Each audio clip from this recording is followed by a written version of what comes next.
Whoa! What it do, family? It's me, Coach 67 Sports TV. Shout out to the awesome and amazing LDBC, Lions Den Broadcasting Community. Shout out to the Louisiana All-American Sports Network. Shout out to M Vision Photography and Video.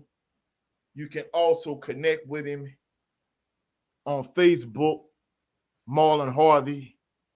If you need photography or videography for weddings, events, parties, commercials, videos, baby showers, whatever the case may be, link up with Marlon Harvey on Facebook. And shout out to the greatest university in the world, the Southern University, home of the mighty Jaguars. I'm back in the building, you dig? I'm excited.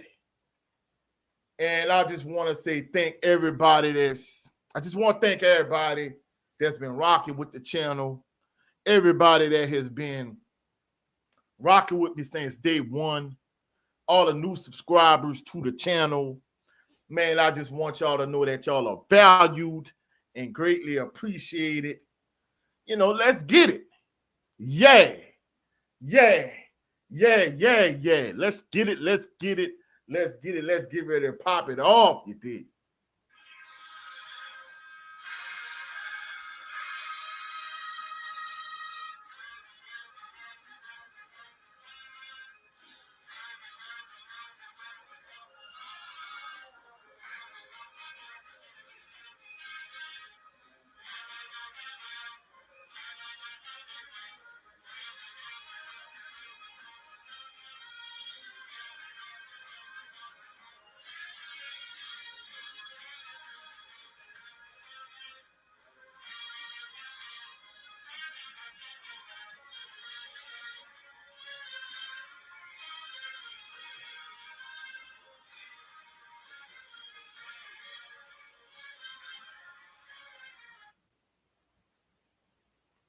Let's get it out the mud, you know what I'm saying?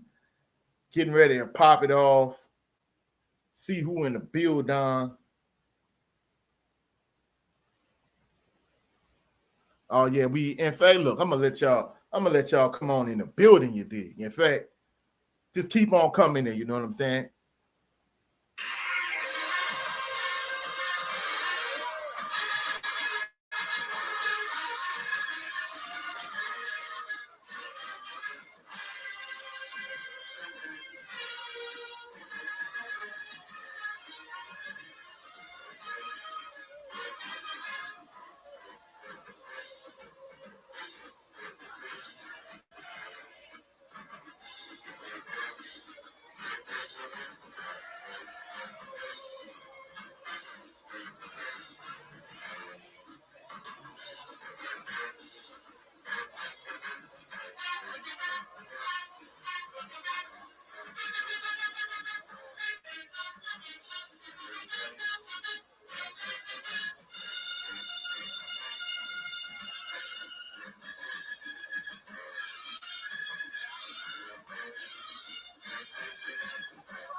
All right, let's get it popping. You know what I'm saying? Let's see who already in the building. Motivation to be a millionaire. Salute Coach 67, Chat, and Jaguar Nation. Salute to your motivation to be a millionaire. He said, I saw you change the thumbnail. I already know what that means. Man, you already know what it is. I mean, that go to show you the people that's really locked in, you know what I'm saying? And of course, he got the blue and gold heart. You already know what it is, you know what I'm saying? Relax and calm Rand. He said, salute Coach 67, Chat, Jaguar Nation, and Swag family. Man, salute to your relaxing calm Rand. He said 2 hours left. Let's go. We ain't even waiting 2 hours, you know what I'm saying? Let's pop it off right now, you know what I'm saying? Man, salute to my brother Blackwater Bayou, man. Salute to the family, you know what I'm saying? Your boy Jay, go Jags, man. Salute to your boy Jay, you know what I'm saying? Man, salute to my brother Jay Good in the building. Man, salute Jay Good. Man, my brother Desmond Allen, he said, my boy, big dog coach. Go Jags. Yes, sir. Yes, sir. Talking out the side of your neck. Man, you already know how we doing it. You know what I'm saying? Man, I appreciate everybody that come through that's in the building. Everybody that's going to come through.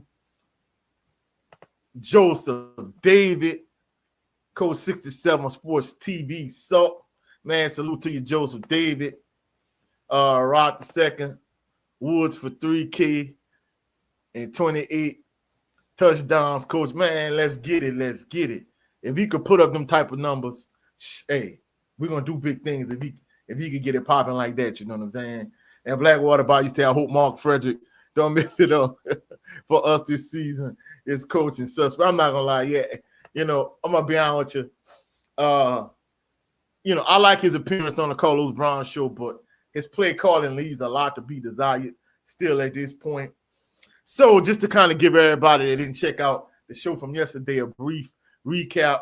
In my live stream yesterday, I talked about how the SWAC quarterbacks from yesteryear, how some of those quarterbacks, if you drop them into the SWAC in 2025, they would be all world, all universe. And you kind of go school by school. If we talking about Alcorn State, you know, you could talk about Steve Air McNair. You could talk about Don D.C. Carey. If we talking about Grambling, you could talk about Doug Williams. I'm not going to lie. I thought Kendrick North was mid in the mid-90s, but by the day's WAC standard, man, he would be, I'm not going to lie, he would be preseason all-SWAC offensive player of the year. Not only Kendrick North, you know, Randy Himes, Devontae Kincaid, Bruce Eugene, all of those guys would be SWAC offensive player of the year easy in 2025. You know, you could look at somebody like Tavares Jackson, and I'll talk about the Southern quarterbacks. I mean, you got Eric Randall, you got Quincy Richard, you got Sam George, you got Terrence Levy. I'm not gonna lie, I think even by the day standard, I think T.R. Ricks would be like the best quarterback in the SWAC, in my opinion. And, you know, not to forget about Dre Joseph and Brian Lee and Austin Howard. So if you just look at some of the quarterbacks from yesteryear and compare them to modern SWAC quarterbacks in 2025, they leave a lot to be desired.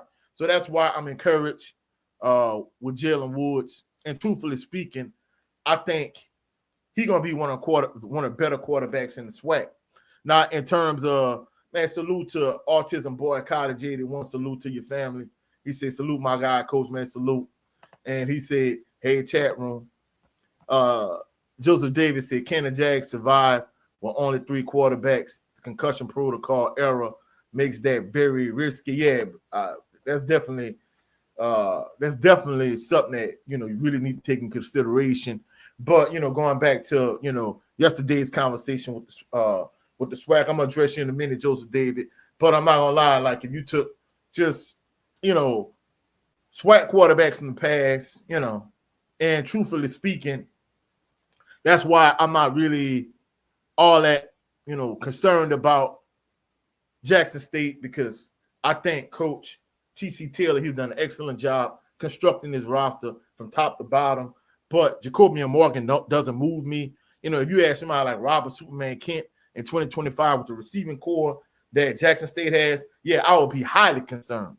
But Jacobian Morgan, even though he's, you know, preseason all-SWAC offensive player of the year, preseason offensive player of the year in the SWAC, I'm not really moved.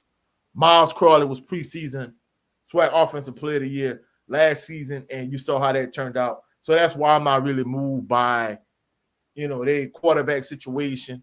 I think he was a serviceable quarterback, and they won a SWAC championship in the Celebration Bowl. You cannot take that away from him.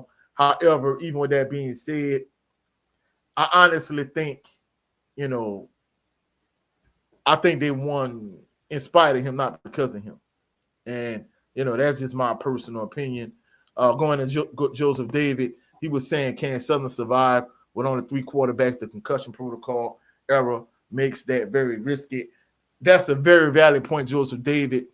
And truthfully speaking, the way they was talking in terms of, the quarterbacking situation, I'm gonna touch on that in a minute. The way they're talking like they're gonna play 2, and the race is kind of tight in terms of who's gonna be the starting quarterback. You know what I'm saying? But you're right. But hopefully everything works out, because we saw how need and depth at the quarterback position, how like it affected Alabama State last season. So that's a very, very good point. And then of course the second half of the show, basically I talked about how if Southern dominates the SWAC this season, how it could set them up for the future. But EA brought up a valid point yesterday. He was saying that, with the way the transfer portal situation is set up in 2025, and then you got NIL to add into the equation, players just jumping in and out the portal for no real reason. In many instances, if you have a dominant program, like PWI Power Fives could steal your players just to add depth to their particular roster. So that was a valid point that he brought up yesterday. And your boy Jay said, hopefully we announce a starter soon, game time in 2 weeks. We need to build chemistry. Honestly, I think that's a little bit of gamesmanship, but I'm going to talk about that too.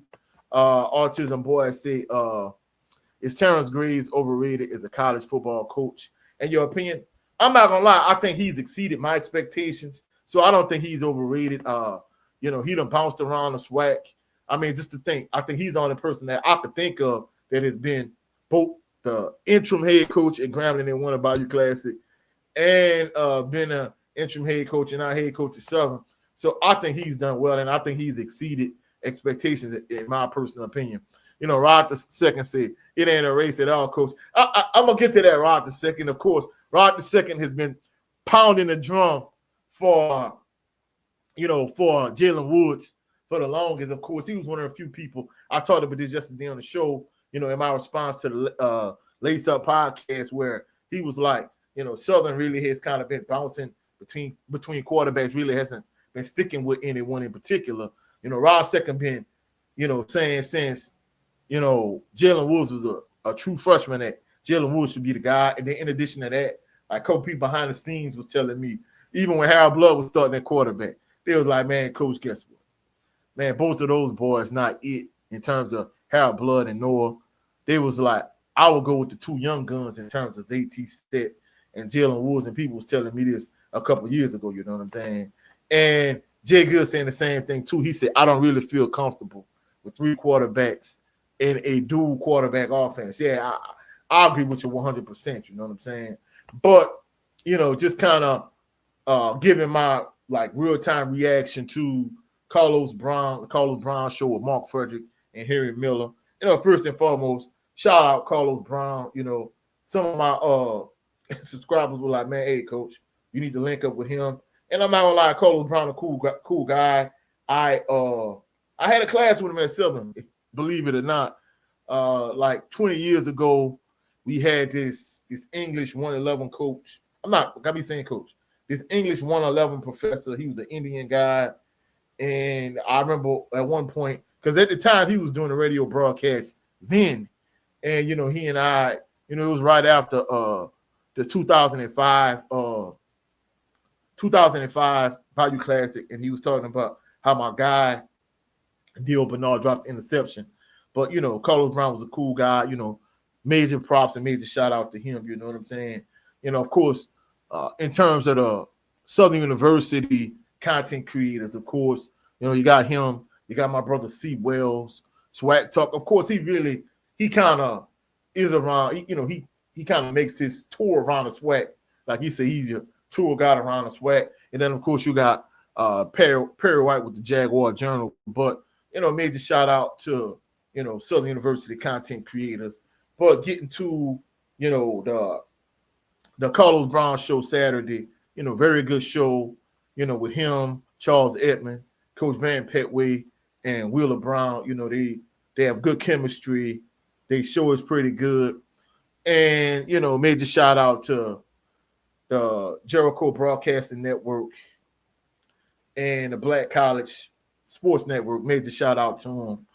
And, the topics they talked about before they actually got into the meat and potatoes of the show. Oh, yeah, I'm a shot swacking the fool out, too, I rock with swacking the fool, too. In fact, I'm going to just kind of, in tomorrow's live stream, I'm just going to kind of, before I actually get into the Blue Bloods SWAC tier list, I'm just going to kind of talk about all of, how basically the HBCU space in terms of, football, like it's hot right now. Like it's on fire, to keep it a buck. And, you got a lot of people shaking and moving in the space. Lace Up podcast. She loves the Doc Holiday with HBCU Overdrive. I mean, I'm going to shout them all out in tomorrow's live stream. But just to kind of get to the meat potatoes, of course, Swagging the Food, they're doing their thing. Major shout out to them too, But, he talked about the HBCUs for Us Association, where the commissioners and the HBCUs, they kind of came together and they kind of, I guess, conform like a think tank and, bouncing ideas around each other, off of each other in terms of, what they could do to make each respective HBCU better. And basically, even though, we go head to head and it's real competitive, at the end of the day, it's all family and everybody kind of going through the same trials and tribulations, have the same budget, the same issues, the same concerns. So basically, they just were kind of talking about that. They also talking about talked about the SWAC partnership with Victory Snacks and, how it could lead to NIL opportunities. However, some SWAC schools have, a partnership with Coca-Cola, Pepsi or whatever, and it could be in conflict with that. So all the SWAC schools might not be able to like participate in that particular partnership. And then, of course, after that point, like Carlos Brown, he actually got into the actual like meat and potatoes of the show. And, it just was a real good show, a little bit over 2 hours. He had Mark Fredrick on first. And then, kind of Rod's second's point. He talked about the quarterback. Well, first and foremost, he talked about how the defense is good and the offense is much improved, and how going up against that defense is going to make you better, and how iron sharpens iron. I experienced this, when I was a high schooler at Assumption, having a real good defense. But I mean, I think that's a bad example because I'm not gonna lie. Even though, Brad Hill was the feature back for the offense when I was at Assumption, like the defense just used to kick the offense butt every day. And we would get there on Friday nights and we would think, oh man, the defense is gonna be all world. And the defense was average, a little bit above average.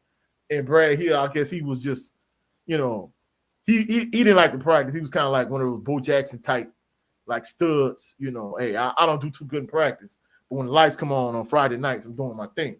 But, he was talking about how the defense and the offense, some plays the offense gets the defense and then vice versa. Other plays the defense gets the offense, and some days the defense does well. Other days the offense does well. So basically he just kind of, started out with that. But then he talked about the quarterback race, Jalen Woods versus Cam McCoy. He said the race is neck and neck. I'm not going to lie. From what I'm hearing, that ain't really the case. From what I'm hearing, of course, coaches, you want to be accessible. You want to make your program more marketable in terms of, interacting with the media and so on and so forth. But I think in some instances, coaches play certain things to the vest. And I think in terms of the quarterback race, I think he played that close to the vest, in my personal opinion. I'm not saying he's lying, but I don't think he's being completely truthful. I think he's omitting certain details, in my personal opinion. And basically what he said is, Woods and McCoy are neck and neck. And more than likely, he's going to play two of them, for, the game in Atlanta against North Carolina Central. And Rod II, that's an excellent point. You must have read my mind is all gamesmanship. I agree 100% because we knew that especially the kind of spring that he had, that it was Jalen Woods' job to lose based on the way he finished the season last year. And not only the way he finished the season last year, but the way he played in the spring is his job to lose. So you're right, Rob, the second. I think that's gamesmanship. And then he talked about the depth at the tight end position. He was talking about how of course, he didn't mention Dupree Fuller by name, but we know who he's talking about because he made preseason second team all SWAC.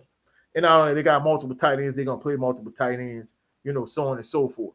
Joseph David was saying that Fredrick has a lot to prove. His offense so far have lacked tempo, creativity, and explosiveness. Man, I agree with you 100%, Joseph David. But the way he was talking, like in terms of from a tempo standpoint, he said, the talent is much better than it has been, and they're gonna try to go tempo. They're gonna try to play up tempo, So it is what it is. Man, what's up, EA? He said, did T-Set leave because of Fredericks?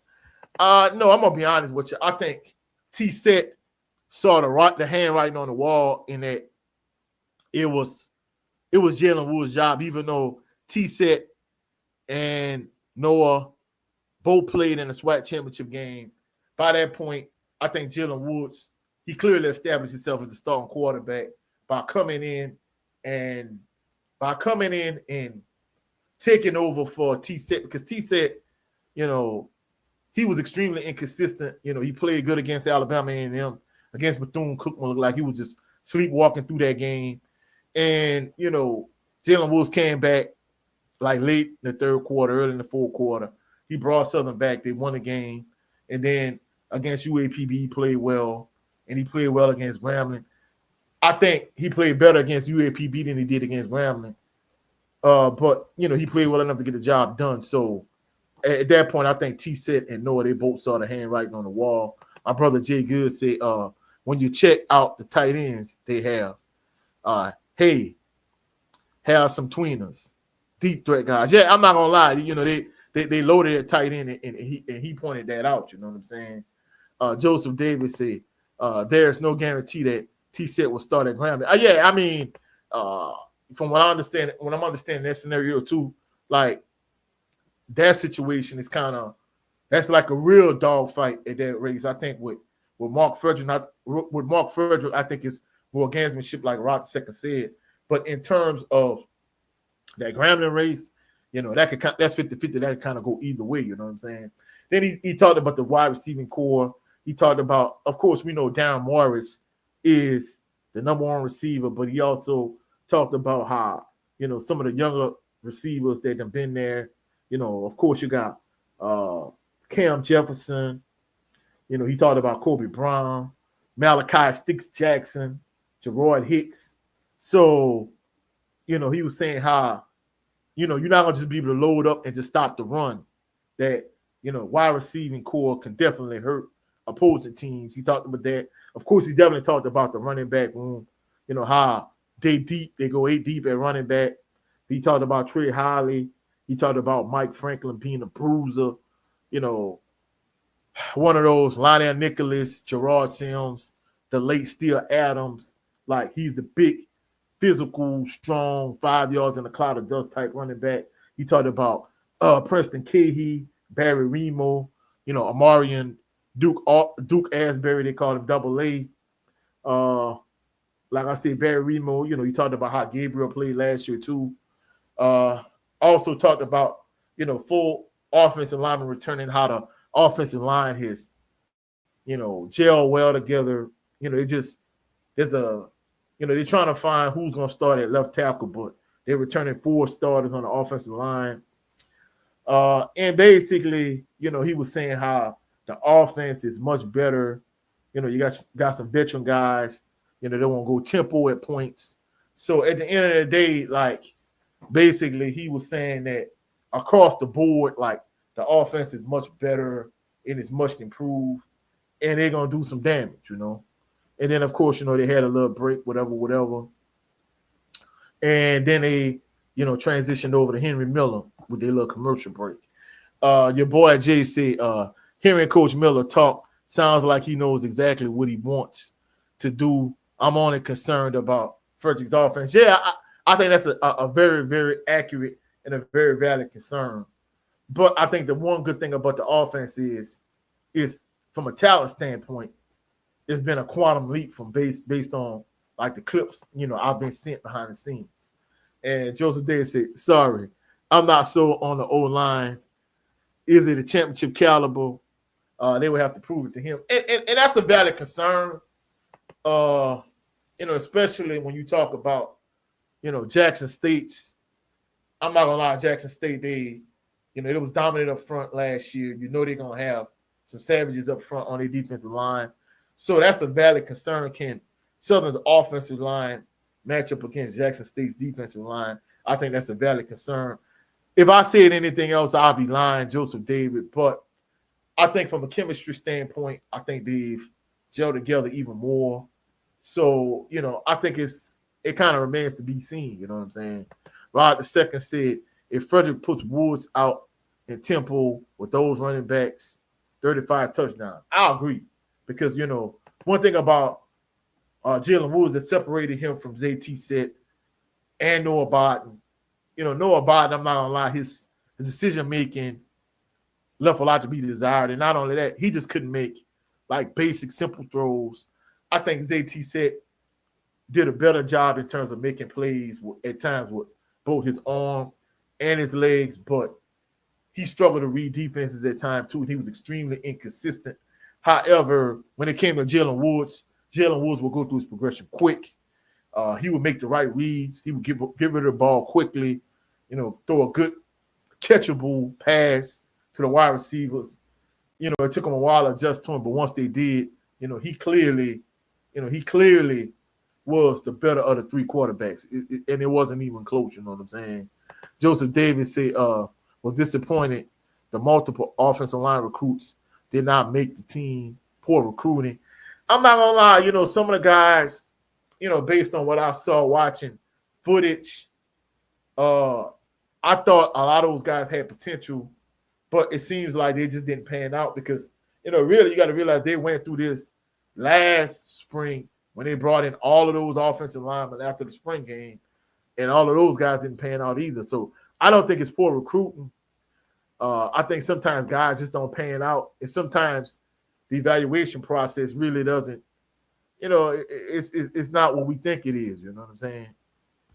And Blackwater Bayou said, Coach, you think this coaching knows how to evaluate the quarterback position correctly? I'm not gonna lie, I don't think it's more of an indictment on Coach Graves and the current coaching staff. I think it was more of an indictment on Coach Dooley.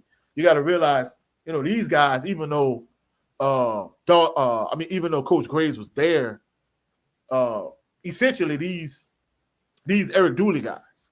So I think the thing about it, I think Coach Graves, he has continuity and chemistry with these guys, but realistically, it's more of a Eric Dooley poor assessment when it came to evaluating the quarterback position. And not only that, but Dylan Compton, from what I'm hearing, he lightened it up, in terms of scout team offense and that type of thing. So I think they're doing a good job with him, And like I said, I coached in Vols Parish. For you to come out of that area, it says, one, he's immensely talented. And in addition to that, he has a certain degree of focus because a lot of players I coach, like they lacked focus, especially where I was at the Vols High, And Jay Good says sometimes it's academics for signees. That's another valid point too. It's not as prevalent, I think, in 2025, but I know back in the gap, Southern used to have a lot of like Prop 209 type players back in the gap, you know what I'm saying? And Rod the second said the backups at the spring game on the O-line were huge. I'm not gonna lie, that's the thing about it. The offensive line and defensive line was ginormous, just looking at them at the spring game. So it seems like they got like a lot of size, up front on both sides of the ball in terms of the guys they brought in. Hopefully everything pans out in that regard, you know what I'm saying? And, Joseph Davis said hopeful that McNair will have a major impact on QB play. That's one thing that Mark Fredrick, he pointed that out too. He was saying that when it comes to Coach McNair, his track record at Alcorn State with the quarterback position. So that's one thing he kind of raved about in terms of Coach McNair and giving him his flowers and his props in terms of grooming and developing quarterbacks. And then, of course, they transitioned over to Henry Miller. And Henry Miller, he talked about his defense. Carlos Brown asked him, like, what position group or what unit is best in, is the best in terms of the defense. And, of course, he talked about the secondary. He talked about Horatio Johnson. He talked about Herman Bristol III. And he was raving about, the player that they brought in, Elijah West, how he's going to be in the nickel, he's going to be in the slot, whatever. So he raved about, Elijah West. And basically he talked about, like, once the season was over, he saw that, like, the areas of need. They brought in the defensive back, the transfer from PV. He was saying that, they was thin at the defensive tackle position, especially after losing Willie Miles and Davin Cotton. So they brought in, some defensive tackles, and he was saying in terms of the defensive backs, for the exception of Herman Bristol III, like, they believe in getting defensive backs that could play multiple positions. It's imperative that in his defense that you have a certain degree of versatility. So, he was saying that basically they got versatile defensive backs. And in terms of if he had to describe the defense, how he described them, and that was a question. And he was saying they Sean Wallace strong in terms of, I'm paraphrasing in terms of Sean Wallace. Sean Wallace is a player.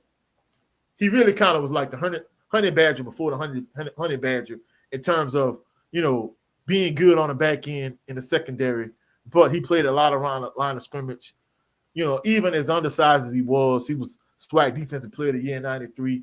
He had a certain degree of tenacity with the way he played, ferocity, aggression, and he was saying that their defense is comparable to that in terms of describing them in one word.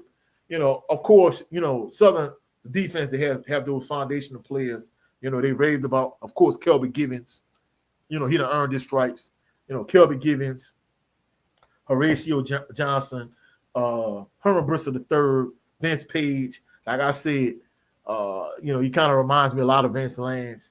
But in terms of linebacker, he talked about, a player that's been hurt a lot at Southern, but he's back healthy now. He talked about Mike Jones.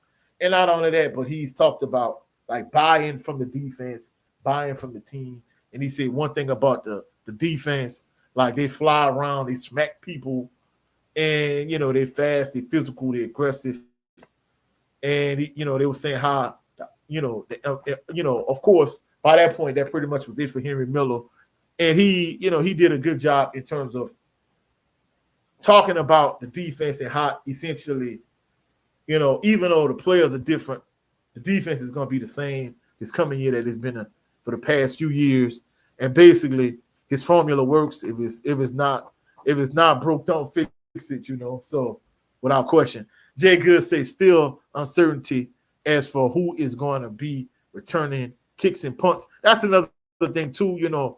Of course, we know Jackson State has Travis Terrell Jr., but Southern over the years they've had some great punt kick returners. Like Willie Quinn, like Ezra Landry, like Fred Bailey, like Kenyatta Sparks. Like, they need to have that dynamic punt and kick returner, kind of like Travis Terrell Jr. at Jackson State, that every time he touches the ball, he's a threat. You know what I'm saying? Your boy Jay said Air Reed Jr. and Zay Frank are going to be a problem in the secondary. Big facts. Right? The second said, Coach, I'm only this high on Woods because I've seen him lead a team that lacked top-end talent and outdo Aaron Nolan and GA State playoff game. And that's another thing, too. I didn't point this out, but I remember when FAMU came to Southern year before last, and I was talking to that's one thing about FAMU. Really, just all around swag. You got a lot of people from Louisiana. They go to other schools in the SWAC. Jackson State, Alcorn State, FAMU, and the one young lady, she was from New Orleans.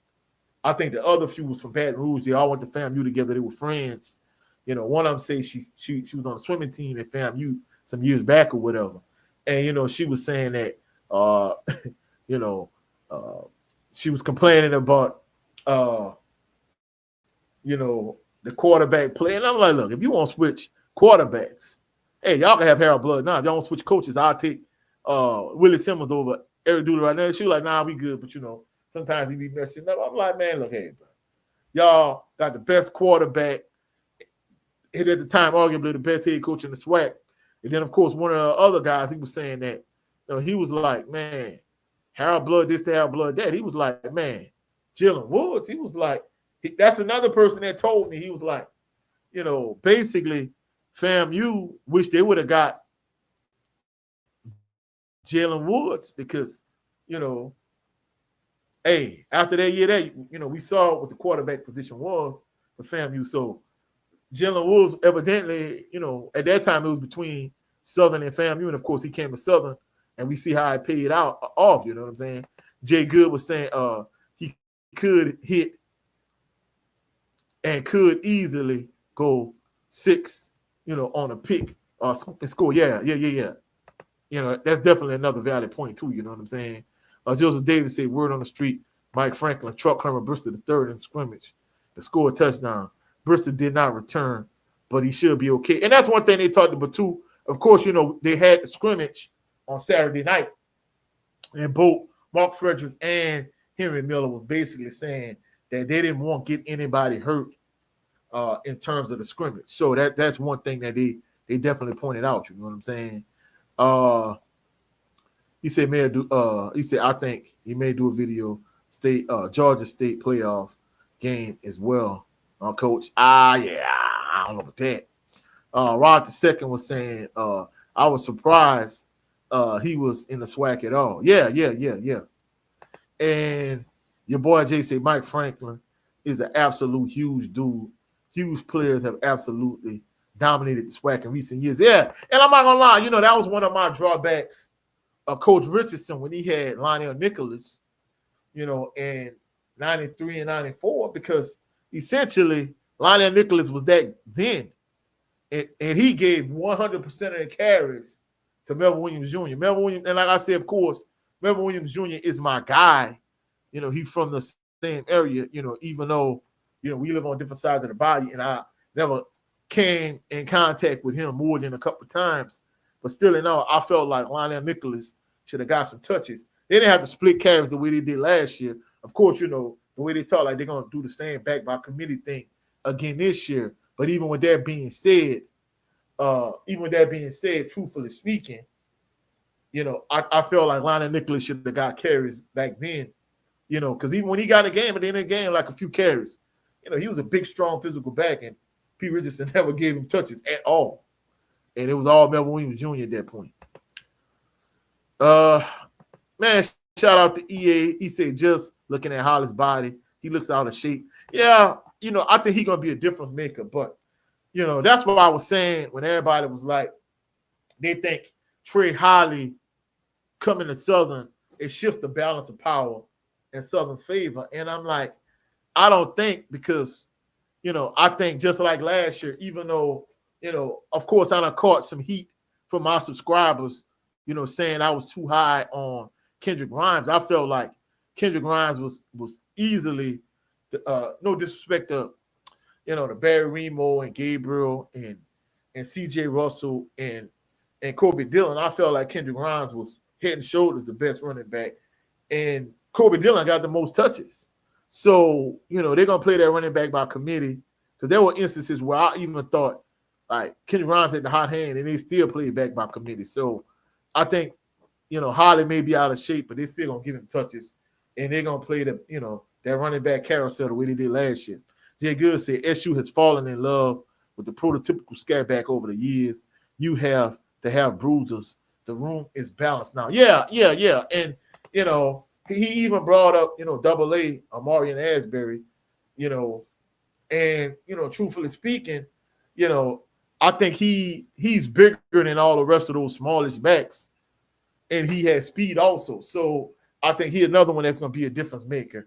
And the thing about it, you know, me and Jay Good has talked about this behind the scenes. You know, Southern has had some big backs over the years, but they like you say, those prototypical smaller backs like, you know, Lindsey Scott Sr., Melvin Williams Jr., Jermaine Sharp, Ryan Lewis. I mean, just to think about it, at one point, I had classes with Dan Lewis.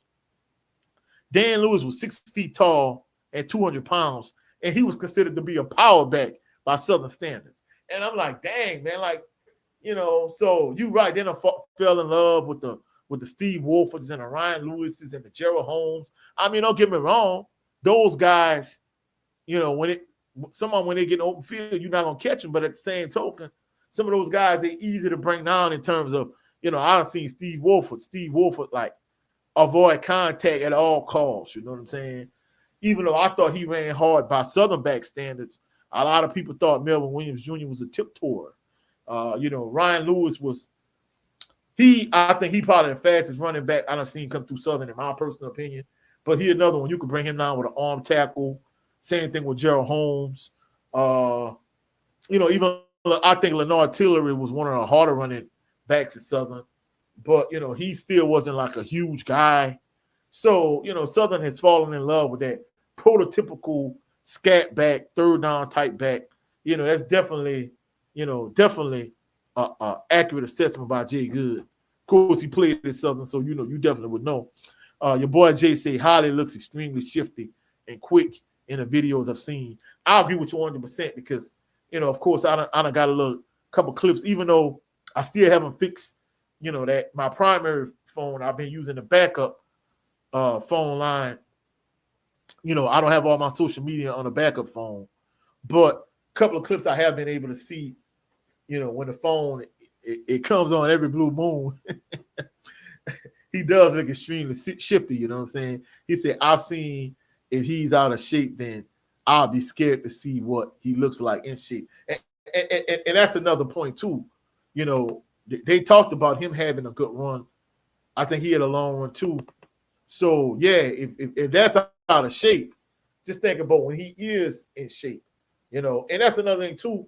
You know, me and somebody else was talking about that behind the scenes.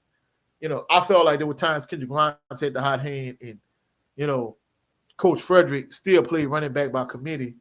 You know, I don't think it's just a Coach Fredrick thing. I think Coach Graves, he played running back too. And he talked about this last year, you know, when Chandler Whitfield was hurt. And he was saying that he played running back and he liked to play running back by committee. And you got to realize it wasn't until Melvin Williams Jr. was academically ineligible and Steve Wolford came and took his spot. And then he came back his senior year. That was the only time, like, it wasn't until that point that Coach Richardson started playing more than one running back. But before that, he played one running back at a time. Now, the situation with Alden Foster and Lindsey Scott Sr. was different from the standpoint of Alden Foster was the fullback and Lindsey Scott Sr. was the tailback. So, you know, and even then, before that, like Alden Foster was the bruiser, you know, when they ran that like run and shoot type offense, and he was the fullback, they would just give the ball to constantly. And of course, once Coach Richardson got there, you know, it was all into Scott Sr. after that. Foster got some touches, but he didn't get as many as he got when, you know, prior to his prior to Coach Richardson arrival, you know, when they had Marino Chasm and Gerald Kimball. When they had Gerald Kimball and Marino Chasm, like, it was mostly Alden Foster at that point, you know what I'm saying? Telton Levels, man, salute to my brother. Telton Levels, he said, what's up, coach, man? Salute to you. Man, I'm doing well. I'm blessed and highly favored. Cannot complain. I'm excited about what I've seen from the Jags. And, of course, I'm excited for what I got going on in my own personal life, too, you know what I'm saying? But salute to you, fam. Jay Good said, it's going to take Holly a while to get in game shape, I imagine. Hasn't played since 2023. Yeah, you know, that's a valid point, you know. And basically, EA was saying the same thing, you know what I'm saying? And Blackwater Bayou said, Coach, why are so many teams running the RPO these days, including Southern? You know, I think it's just the day and time we live in. me, I mean, even on the middle school level, a handful of years back, especially pre-COVID, I mean, now, and that's one thing, but in EBR, like, they starting to allow the middle school teams to play, which they didn't do when I was coaching in EBR. They starting to let them, do 7-on-7 during the summer. And me personally, I'm not gonna lie, like I said, I played an assumption. Man, we would line up in an I Pro, I Twins, or we would line up in a strong backfield, weak backfield, strong wing right, strong wing left. And man, we would run ISO lead. We would run whams. We would run the ball. Like my senior year, we played against Morgan City because Ed Dangerfield had left and went to LSU the year prior. That was the senior year, the year before my senior year. And I kid you not, we ran 55 plays in a district championship game against Morgan City. And we ran the ball 51 times. So as a coach, I like to line up in the I and run whams and ISO leads and that type of thing. But nowadays, I mean, I had a pro-style offense from the standpoint of when I needed to throw, we could go 4 and 5 wides, or we could line up quads to one side, a single receiver to the other side if I'm trying to isolate him, or go twins to one side, trips to the other side, whatever, or go double slot, whatever. But I primarily, I want to line up in an eye and jam the ball down your throat and just punch you in the mouth till it bleeds. However, since spread is so prevalent, I mean, I see even like little Pee-wee Pop Warner teams, like lining up in a gun and throwing the ball all around the yard. So the RPO game is where it's at in 2025 on every level. And it from the top on down in the NFL, in college, hell, even in junior high, middle school, even Pee-wee Pop Warner football. Man, hey, when I was coming up, man, teams did not throw the ball like that in terms of Pee-wee and Pop Warner football. It was pretty much jam the ball down your throat. Everybody ran, wishbone, some type of T, full house backfield. Basically everybody wanted to run the ball, flex bone, wing T, whatever. Everything was run heavy because even just looking at, the high school, I went to Assumption. We pretty much ran out the eye. It was ISO lead, wham, pretty much all day long. More inside ISO lead than anything. Then after that, you look at St. James, they ran a wing T. Donaldsonville High School, even with Jarvis and Jason, Landry and Howard Green. I'm sorry, Jarvis Green, Jason Green, Howard Green. They ran a wing T. St. James ran a wing T. Morgan City ran a wing T. Even teams like, I don't know, like Terrebonne, they might have ran like double slot.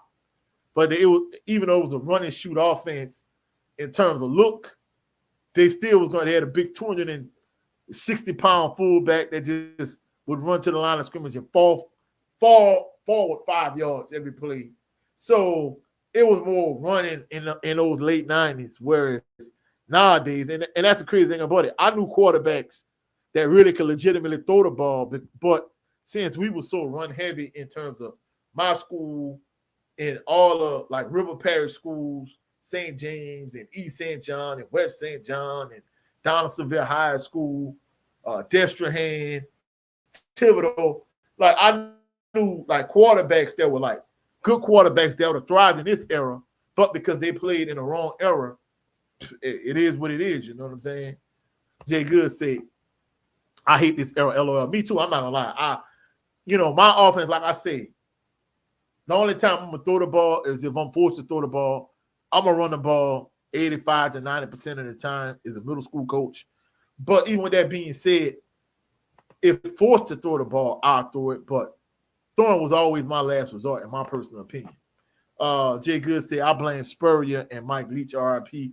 I don't know. They had success doing it, but I think, with the athletes getting bigger, stronger, faster, and of course, you wanted more athletic defensive linemen. I think it was a a gradual progression of the game. But I'm not gonna lie, me in my perfect world, even, of course now, I got a better position in a different school district. I don't know if I'm gonna end up coaching football or not, but if I ever become a head football coach again, in terms of 11 on 11, more than likely, I'm probably, even though me and Jay Good talked about this behind the scenes, I'm not big on 7 on 7, but more than likely to get additional content for my channel and for Louisiana All-American Sports Network, more than likely I'll probably end up starting 7 on 17. But if I ever end up, becoming a middle school head football coach again, it's going to be predominant run. I'm not even going to lie. I don't even sugarcoat. I'm not even sugarcoating. You know what I'm saying? Jay Good say Saban tried his hardest to hold out on making that transition to RPO. He began to look like a dinosaur. So, yeah, I'm not gonna lie. That's what I said. I don't think it was just Spurrier and Leach. I think it was a natural progression because, he tried to line up because Saban and a Mad Hatter, their philosophy in terms of, style of play offensively, 5 yards in the cloud of dust, line up in the eye, try to jam the ball on your throat, ISO lead, wham. That's right up my alley in terms of my style and my brand of football. Now, don't get me wrong, there were instances where, I had teams that we could line up in the eye and I would, line up in the split backfield, strong weak backfield, and run a lot of crossbuck action. But at the end of the day, the eye was always my bread and butter, you know what I'm saying? And EA said, Coach, give me a better understanding from here in Florida why Southern Lab kids don't go to SU. Man, hey, I'm not going to lie. It ain't just you, EA. It's me too. Now, I think in certain eras, of course, it always baffled me, not just Southern Lab, even though ZT said went to Scotlandville High, but besides Southern Lab, Scotlandville is the next closest school to Southern University. But just in Baton Rouge in general, I've always believed that if you recruited Baton Rouge and you recruited the I-10 corridor from Baton Rouge to New Orleans, it was kind of like, in Florida where, Jimmy Johnson believed if he recruited that area just around the U, that team there will be capable of winning the national championship. I always kind of felt the same thing about the SWAC. But the crazy thing about it is you got a lot of players that go to those schools, that go to Southern Lab, they go to Scotlandville High, that end up at Alcorn State, they end up at Jackson State, they end up at FAMU. Because like I said earlier in the live stream, like I've known a lot of people from Baton Rouge that end up going to other schools in the SWAC. I think the thing when it came to Southern Lab, I think it kind of depended on the coach.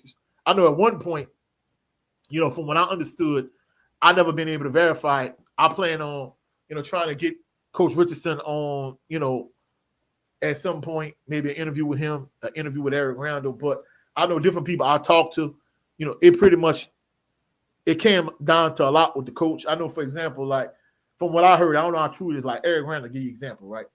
From what I understood, of course, Eric Randall is a legend at Southern. In my personal opinion, the greatest quarterback to come through Southern. At one point, he was the head coach. And I felt like instead of getting David Oliver, once Mark Orlando left, why not get Eric Randall to be the offensive coordinator at Southern?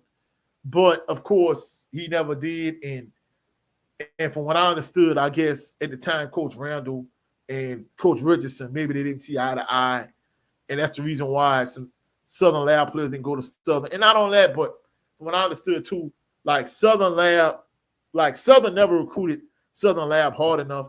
I think they felt like that's on our campus. That's our feeder school. They should just come to us. Whereas, Jackson State saw the talent at Southern Lab, Alcorn State, Prairie View. So many schools in the SWAC have been able to, like, take elite level EBR or just Baton Rouge talent just in general and go to other SWAC schools. And it always baffled me. Like, you got elite level players from Southern Lab, from Scotlandville, and just from all around the surrounding areas in Baton Rouge, and they always end up at Alcorn State, Jackson State, Prairie View. And I'm like, man, it used to just drive me crazy. But I think that's going to always be what it is, no matter who the head coach. I mean, don't get me wrong. I think they're doing better in that regard. But you're right. It's still a lot of like elite level talent here in Baton Rouge that end up going to other schools, just around the SWAC. I mean, even like Texas Southern get a couple of them, but a lot of them go to Jackson State, Alcorn State, Prairie View, and FAMU, and it just drives me crazy. And in some instances, they're not recruiting some of these guys at all. And then when they get interest from other schools in the SWAC, then Southern become interested in them. I mean, it's baffling to me, but I think they've done a better job in recent years, especially like the elite level programs in Baton Rouge and the surrounding areas. Barry Remo, he went to Catholic High. Catholic High is a powerhouse. In fact, the last blue chip caliber player I coached on the middle school level, he was an elite level football player, but I coached him in basketball. He's the feature back at Catholic High right now. His name is Jaden Miles. And not only that, they got players from Catholic High. They've been able to get players from Zachary High. So they've been doing a better job. Not only that, but they've been getting players from Etna Carr too, of course. For those that watch the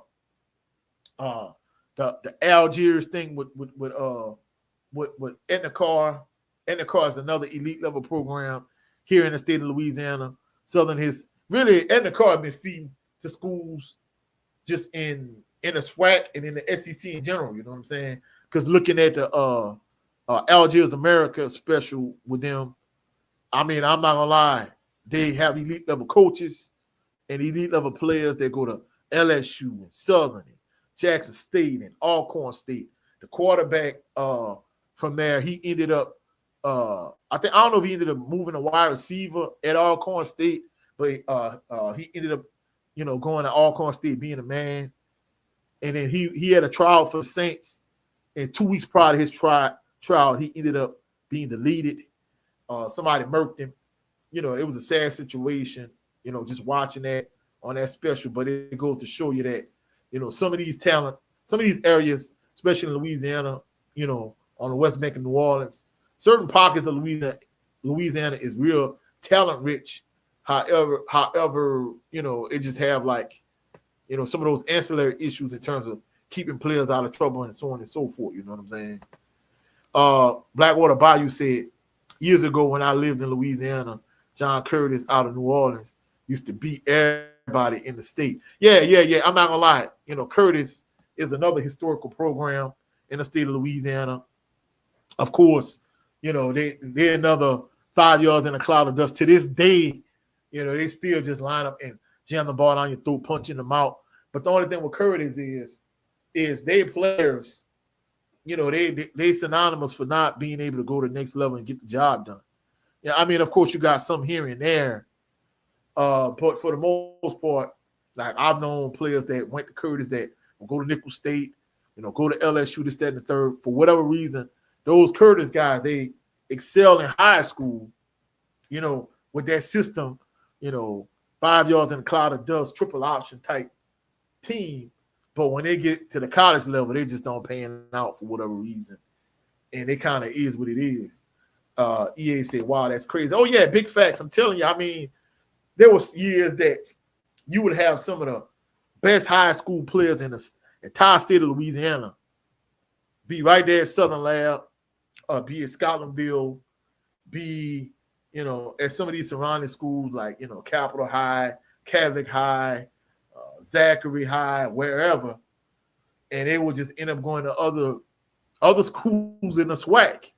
And it would just aggravate me. Now, some detractors of Southern Lab, say even though Southern Lab, has elite level talent, the fact that, somebody like Adrian Crook would be like, it's a little boy at football, because in the state of Louisiana, I don't know how it is in Florida, state of Texas, one of my former co-workers that was a coach also, he played D1 football, and he from the state of Mississippi. Mississippi has 6A football, but here in Louisiana, highest classification is 5A. But like y'all talking about John Curtis and Zachary and Neville and Etna Carr and all of those schools are 4A and 5A. So big boy football is considered to be 4A and 5A. And that's one of the drawbacks. Some schools not really gravitating towards even elite level caliber players from Southern Lab because, some people feel like it's little boy football, which to me, I'm like, man, you look at some of the talent that have come through Southern Lab. I disagree. I feel like if you're a dog, you're a dog. But I think Coach Graves is starting to take that approach in terms of, like, hey, if you elite level talent and you go to a real good program like, Catholic High or Zachary or Neville or Etna Carr, those type of programs, if you at like a real good program historically and you've been thriving and playing well lately, like Coach Graves has been gravitating towards those type of players, you know what I'm saying? And Blackwater Bayou said, yeah, because they ran the beer, it was literally 2 plays they ran. LOL. Yeah, and that's another thing too. I mean, that's all they ran because I remember like my senior year at Assumption, we lost to St. Thomas More. St. Thomas More is another, just like Curtis. Like St. Thomas More is a good program, not just from a football standpoint, but kind of in all sports. St. Thomas More was synonymous for like recruiting players and getting players from like all across the state and the country and all the surrounding areas. St. Thomas More, Brad Hill was our feature back. They beat us in Lafayette, my senior year, 42-8. Right. The next week they played against John Curtis, and John Curtis beat them 55-10 on their way to winning the state championship. So yeah, Curtis is historically and not just good in football, like they're good in all sports. You know what I'm saying? So John Curtis is elite level program here in state of Louisiana. JT Curtis is a coaching legend. So yeah, they're known for doing their thing. He said running back Jason Gabriel is a John Curtis alum. Yeah. I mean, I think he one of the players that really, in recent years has kind of been able to make that transition. I'm not just talking about in recent time. I'm just talking about from a historical standpoint because, I had an uncle that walked on in Nicholls State, and he was like, man, he played against a couple like offensive linemen from Curtis, and he was like, man, these guys are big, ginormous, strong, but they didn't think well. And in addition to that, like they were like extremely slow. And, other players I talked to that, played, D1 football at other schools.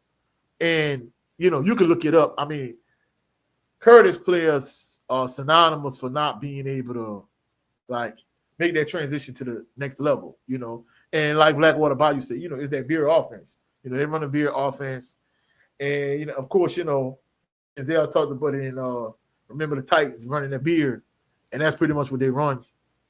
Because if for those individuals, that's diehard fans of this channel that watch old episodes of Bayou Sports Talk, King Ray and Rude Dog, they both went to Donaldsonville High School. Of course, Rude Dog went to St. James too. He didn't play at St. James, but he played at Donaldsonville.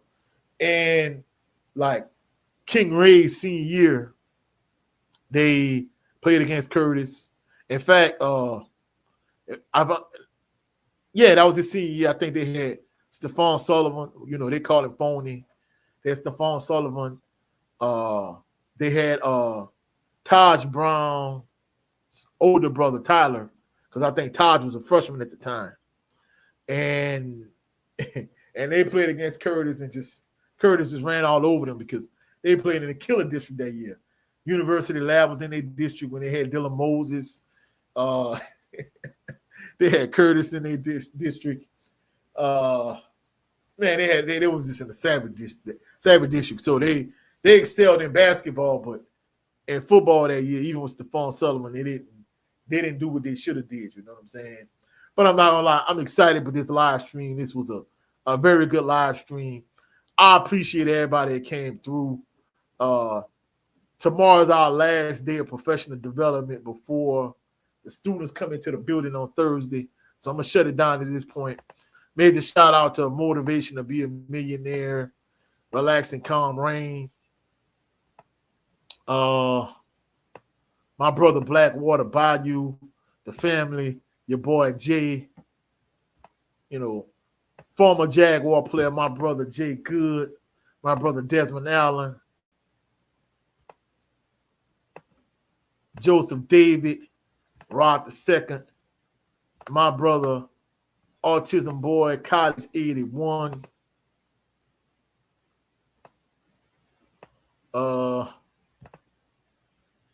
Let's keep scrolling down. The family EA.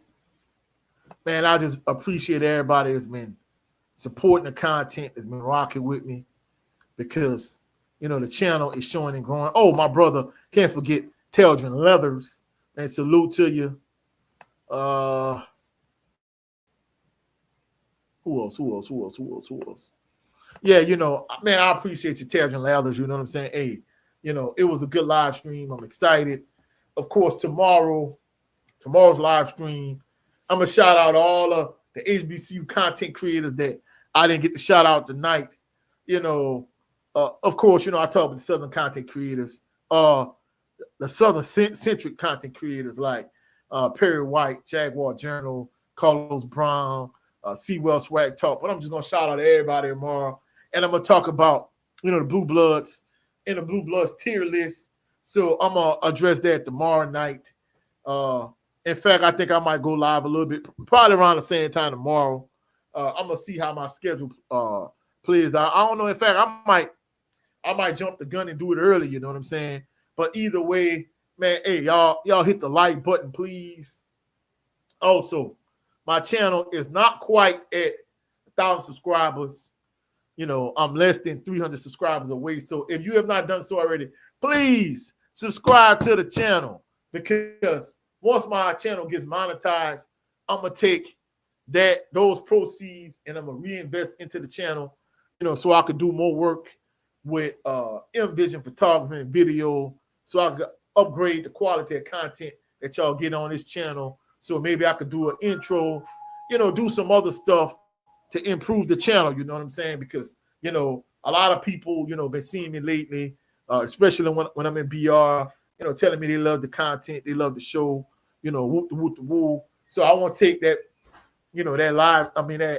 that money from the monetization so I can reinvest in the channel and give y'all a better product, you know what I'm saying? And not only that, but shit can move in terms of, going to SWAC Media Day and maybe going to more road SWAC games and that type of thing, you know what I'm saying? So I appreciate all of my day one subscribers like Blackwater Bayou and Desmond Allen and all the family. I appreciate all of y'all. I appreciate all new subscribers, all the day one subscribers, everybody that's rocking with the channel, everybody that's going to catch me and play on playback. Like I say, like, share, subscribe. Please subscribe if you have not done so already. Tomorrow night, we're going to do it again in terms of the SWAC tier list. Man, I appreciate y'all to the fullest and to the highest. Y'all done gave me motivation to keep it going, because I'm not going to lie, at one point I want to tap out, but, everybody telling me how they love the content, and especially going to A.W. Mumford Stadium, Pete Richardson Field, people like, Coach Kevin Walker recognizing me, come giving me love, seeing C. Wells at, the Blue versus Gold spring game and Southern University basketball game, and people recognizing me and showing me love. That's why I'm here. I'm here for y'all to give y'all the content y'all want, deserve. I appreciate everybody that came through. I'm going to catch y'all on the rebound. Y'all have a blessed, phenomenal evening, blessed, phenomenal night. Y'all rest well. We're going to do it again tomorrow. So y'all know how we doing it. Shout out to the awesome and amazing LDBC, my brother Jared Lovin Green on his channel. Go check him out. Go check out my brother Brent Fox on his channel, where his show is just me starring Brent Fox. We have officially moved HBCU Fanatics to my brother Jared Lovin Green channel. Also, go check out my sister, the beloved Queen Shawala Yah. Go check out my brother Cadillac Red on his channel, Supreme Beast Boxing Talk. And my good brother, the leader of this phenomenal organization, 7A Sports TV. He has two channels, 7A Sports TV, the No 304 Show. I'll catch y'all on the rebound. Y'all have a blessed, phenomenal evening. Peace and blessings. And go Jags. You dig? Go Jags.